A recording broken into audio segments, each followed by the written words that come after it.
if my kid were to come to me or anybody comes to me and they say, listen, I love Michigan, but I got to go to Florida or Texas because I just want a little bit more sunshine. I want some warmer weather.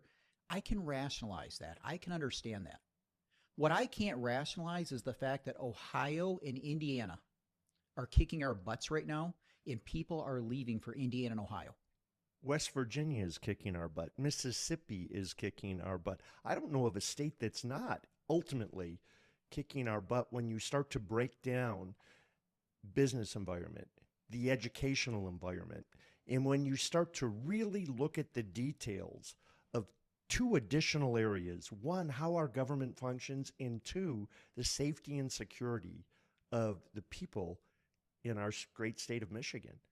In every category, in my view, and I'm trying to be constructively critical, we are failing.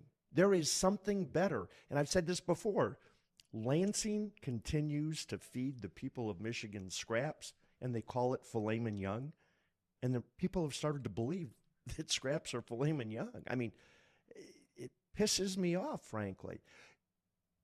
You've got 3 kids. I've got 3 kids. One of my kids has left the state. One of my kids ultimately is employed in the state but will be leaving the state. The third one stayed in the state. So a 66% outflow of potential good income earners. Yep. My kids are college age and older. Yours are coming up through the ranks. How do you address it? It's a big pill. What are the issues for you? Yeah, I mean, there are several things we need to look at, we need to do, in my opinion. But first and foremost, let's look at reinstating right to work. When you look at the nine of the top 10 growth states in the country are right to work states. Why the Democrats repealed this 2 years ago is completely beyond me. And the day that it was repealed, well, is it really Michigan beyond was what? I'm sorry. Is it really beyond? Well, no, it's not. I mean, I understand they were going to do it beholden to the unions. I get pandering to the unions. Correct. But in terms of policy, the day that it was repealed, Michigan was 36 out of 50 in unemployment. Now, listen, not good enough. I'm not saying 36 out of 50 is good, but it's a lot better than 49 out of 50 that we're facing now. We were 0.1% off of the national average. Now I believe we're 2%. Income tax. You look at the top 5 of the top 10 growth states across the country, or growth states across country. I believe 5 of the 10 either have a substantially lower income tax than Michigan or no income tax at all. We need income tax relief, and we need to phase out the income tax in the state of Michigan.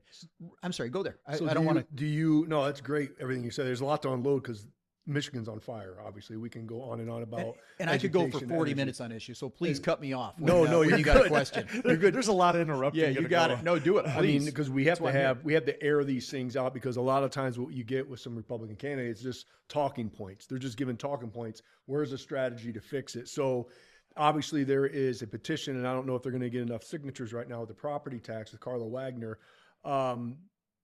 Do you want to phase out the state income tax first, or would you be willing to hey, we need to do property tax? So I think Michigan needs absolute comprehensive tax reform.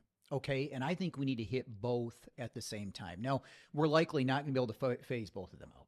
Okay. Yeah. But I believe we need to address both of them. Frankly, the property tax issue is the number one issue that I hear about when I'm out on the campaign trail. I mean, people are fed up. I talk to seniors who don't believe they're going to be able to stay in their forever homes. Some of them want to downsize, but they can't, because if they purchase a home, that cap's going to be blown off, and they might wind up spending more, paying more for that home than the current home that they're in. I talk to young people who they can't purchase a home because of affordable housing and property taxes. And